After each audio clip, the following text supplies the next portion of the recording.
Welcome to ECNTRADE Daily Video. Before we begin, it should be noted that any advice is of a general nature only and that your personal circumstances have not been taken into consideration. Hello everyone, my name is Rob Clayton and thank you for joining me. The markets overnight were a little bit mixed, with the Australian dollar taking a slight tumble, is now back to the bottom side of the range, seen at 68.45.55. It all began after speaking from the European Central Bank Forum, or the ECB Forum, in Portugal. US Federal Reserve Chairman Jerome Powell said there's no guarantee the central bank can tame runaway inflation without hurting the job market. He went on to say, is there a risk we could go too far? Certainly, there is a risk.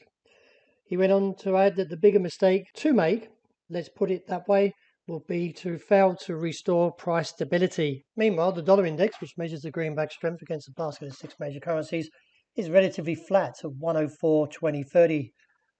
Looking at the Australian dollar, there is still potential that this market can actually rebound from this bottom side of the range around 68.45.55.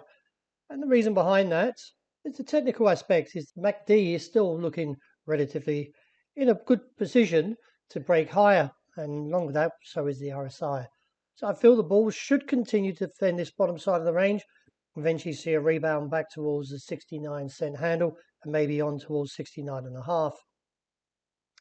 The euro took more casualties overnight and taking out the support level of 104.80 and now finding support at 104.10.15. This is the last support I view as a potential base, and as long as this maintains or remains intact, is that the market should rebound and look back towards the 106 region. Failing to hold above 104.10, then that would negate my view, as this would see further risk and challenge this key level of 103.40.45.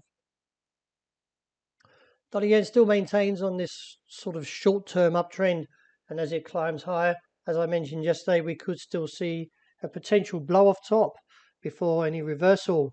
This pattern normally leads to like a blow-off top, and therefore could see any rally on towards 139. We do need to see break now. That comes in around 135.80.90 as a key point, so it's risen 40 points from yesterday. And if so, we'll actually see a fall back towards 133.80. Sterling has also taken out support level that I was keen to see hold at 121.70. It's very hard to get bearish on the pound when we've got the Bank of England speaking at the ECB forum, and no doubt we could hear some hawkish comments that may actually restore this weakness that we're currently seeing. It is also interesting to see that some of these markets are actually weak, even though the US dollar is not actually rallying or even advancing. So I feel there could be a reversal very soon. So I'm not going to get bearish as of yet.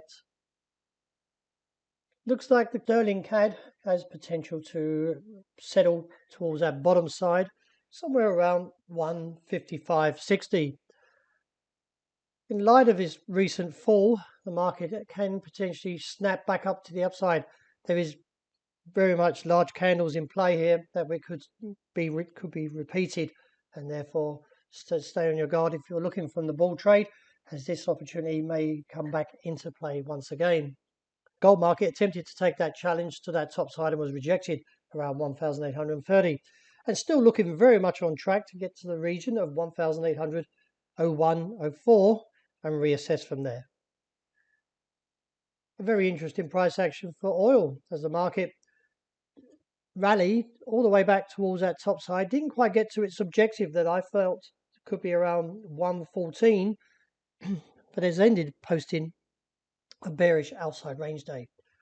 Now a break, that is, of about 107 exactly, should reinstate the downside further to a bearish case and look towards 103.60.65 and reassess from there. Well, that wraps it for the morning. Thank you very much for joining me, and as always, look out for the intraday report, and I hope you enjoyed a great start to the day.